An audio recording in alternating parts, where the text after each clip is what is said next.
तहसीलदार में आज भोशाला के पास नमाज होने वाली है। दोपहर 1 बजे से 3 बजे तक अदा होगी ये नमाज। देर रात प्रशासन की बड़ी बैठक भी हुई है। मुस्लिम पक्ष के प्रतिनिधि भी मौजूद रहे। कमल मौलाना वेलफेयर सोसाइटी के सदस्य का बयान सामने आया है। मस्जिद के ठीक पीछे नमाज होने की बात उन्होंने कही है। सुप्रीम कोर्ट के अंतरिम आदेश को उन्होंने इंसाफ बताया है। मुस्लिम और ऐसे में देखिए मुख्य याचिका पर 5 अगस्त से सुनवाई शुरू होने वाली है। सुप्रीम कोर्ट ने हालांकि भोशाला के पास नमाज के आदेश पहले ही जारी कर दिए हैं। ये भोशाला परिसर से लगे हुए स्थान पर मुस्लिम पक्ष को शुक्रवार की नमाज अदा करने की अनुमति सुप्रीम कोर्ट ने दी है और उसके बाद से सियासी और प्रशासनिक हलचल काफी तेज हो गई है। हमें सिर्फ प्रशासन ने इसलिए बुलाया था कि चूंकि बारिश का मौसम है और बहुत सारी चीज़ें बारिश में वहाँ पर कीचड़ भी है, तो उनको व्यवस्था भी करना है और सर्वोच्च न्यायालय ने कहा है उनको व्यवस्था करने का। तो जैसा भी है वो सुबह तक व्यवस्था कर पाएंगे या नहीं कर पाएंगे वो हमें सुबह 11 बजे वो जवाब देंगे। लेकिन नमाज के लिए हम लोग हाजिर हैं। हम जैसा भी है हमारी कम्युनिटी को मैसेज कन्वे कर देंगे सुबह 11 बजे के बाद। और दूसरी तरफ धार भोशाला विवाद पर सियासत गरमाने लगी है। भोशाला के पीछे नमाज का विरोध तेज हो गया है। स्थानीय लोगों ने देर रात हंगामा किया। सुप्रीम कोर्ट ने परिसर के पास ही नमाज के आदेश दिए थे, जिसके बाद प्रशासन ने नमाज के लिए खसरा नंबर 611 की जमीन रखी। प्रशासन द्वारा दी गई जमीन का स्थानीय लोगों ने जमकर विरोध करना शुरू कर दिया है। स्थानीय लोग दावा कर रहे हैं कि 7 पीढ़ियों से वो यहाँ पर खेती कर रहे हैं। प्रशासन ने आज सुबह 12 बजे तक वैध दस्तावेजों की मांग भी की है और किसानों ने ये चेतावनी दे दी है कि जबरन कब्जा हुआ तो इसका विरोध और ज्यादा तेज होगा। हम लोगों को इसलिए बुलाया गया कि जो जगह आज शासन ने जो जगह दी है सर्वे नंबर भोशाला के पीछे, उस पर हमारी पूरी आपत्ति है और हम लोगों को उस पर उस सभी स्थानीय लोग हैं, हम उसका विरोध करते हैं। किस बात क्यों विरोध कर रहे हैं आप? हम नमाज नहीं होने चाहते क्योंकि वो ज़मीन पुश्तैनी हमारी है। तो आप प्रशासन की टीम भी आई थी, आपने वहाँ पर जो है वो हल्ला किया है? हाँ, हमने किया है और सुबह अगर कोई टीम आएगी तो हम उसका विरोध भी करेंगे। यही बोलने आए थे कि हमारी जो खेती हो नुकसान नहीं हो हमारा, उसका क्या रहेगा। खेती हम खाली करेंगे नहीं। हमारे एकदम उन्होंने कोई आवेदन दिया नहीं, कुछ नोटिस दिया नहीं।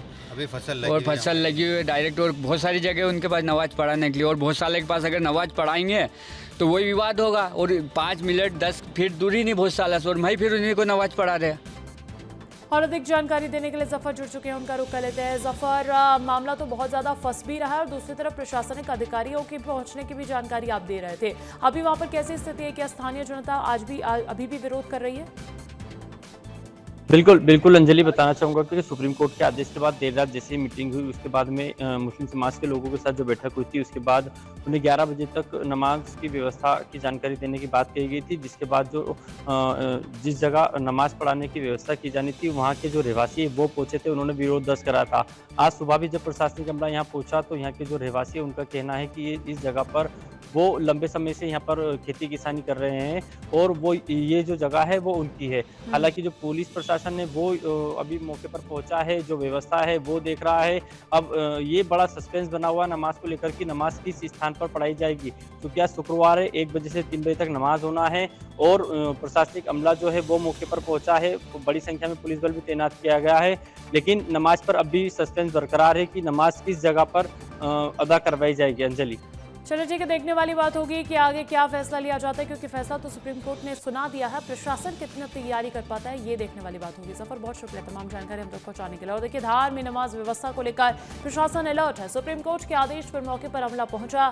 तहसीलदार ने व्यवस्थाओं का जायजा भी लिया है।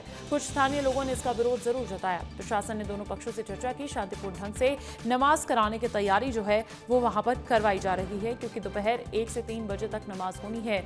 नमाज व्यवस्था को लेकर प्रशासन अलर्ट है। सुप्रीम कोर्ट के आदेश पर मौके पर अमला भी पहुंचा। सुबह सुबह की तस्वीर आपको दिखा रहे हैं, जहां पर तहसीलदार ने व्यवस्थाओं का जायजा लिया है। व्यवस्थाएं दुरुस्त करने के लिए यहाँ पर हम लोग आए हैं। और चूँकि रात में काफ़ी बारिश हुई है और बारिश के कारण जो है पानी और थोड़ा कीचड़ और ये सब अव्यवस्थाएं हुई है, इसको हम जल्दी से जल्दी इसको ठीक करने की कोशिश कर रहे हैं। क्योंकि शुक्रवार है इसलिए हम लोग सुबह से ही अलर्ट में हैं और कोशिश कर रहे हैं कि व्यवस्थाएं दुरुस्त हो जाए। यहाँ पर जो स्थानीय लोग हैं उनका एक विरोध हमारे सामने आया है, तो उनसे भी हमारी चर्चाएं हो रही और सॉर्ट आउट करके हम आगे बढ़ाएंगे। आ रहे हो और बिना किसी नोटिस वगैरह के हमारे को एकदम ज़मीन पे से तो नमाज के लिए जगह तैयार करके मांग रहेंगे। इसमें हमारा नुकसान वगैरह जो कुछ भी हो रहा हैगा और इसके साथ हमारे क्षेत्र के जो मोहल्ले वासी और जो भी है जो नमाज के काफ़ी हिंदू समुदाय रहता हैगा और सब विरोध करे कि कल से स्थिति जो भूतशाला के पीछे शुरू से बनती आ रही थी वो स्थिति अब फिर जो हमारे भूतशाला के पीछे बनने लग जाएगी। वहीं देखिए भोजशाला मामले पर गोपाल शर्मा का एक बड़ा बयान सामने आ गया। उन्होंने कहा है कि सुप्रीम कोर्ट का आदेश अंतिम फैसला नहीं। भोजशाला मुक्ति यंत्र के संयोजक गोपाल शर्मा की बड़ी बात यहां पर सुनाई दी। उन्होंने कहा है कि सुप्रीम कोर्ट का आदेश अंतिम फैसला नहीं है। साथ ही नमाज के लिए अलग स्थान तय करने की मांग उन्होंने फिर से उठाई है। 300 मीटर नियम लागू करने पर भी जोर दिया है। अवैध अतिक्रमण हटाने की मांग उठाई है। भोजशाला में नियमित पूजा जारी रहने की बात को दोहराते हुए नजर आए हैं। धार भोजशाला में मुस्लिम पक्ष को जमीन दी जानी चाहिए। सुप्रीम कोर्ट ने फैसला सुनाया था, जो जमीन दी गई है उसको लेकर स्थानीय जनता का विरोध तेज हो रहा है। लेकिन इसी बीच क्या कह रहे हैं गोपाल शर्मा, सुनते हैं। तो बार बार न पालन करने वालों को इस तरह का मुआवजा देगा, क्या बताना चाहते हैं शासन?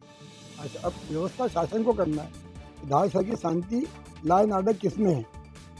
जिस स्थान को दिया वहाँ पे भी 7 पीढ़ी से लोग निवास कर रहे हैं और ये भी बताते हैं कि हम 7 पीढ़ी से यहाँ पे पूजा कर रहे हैं, है ना।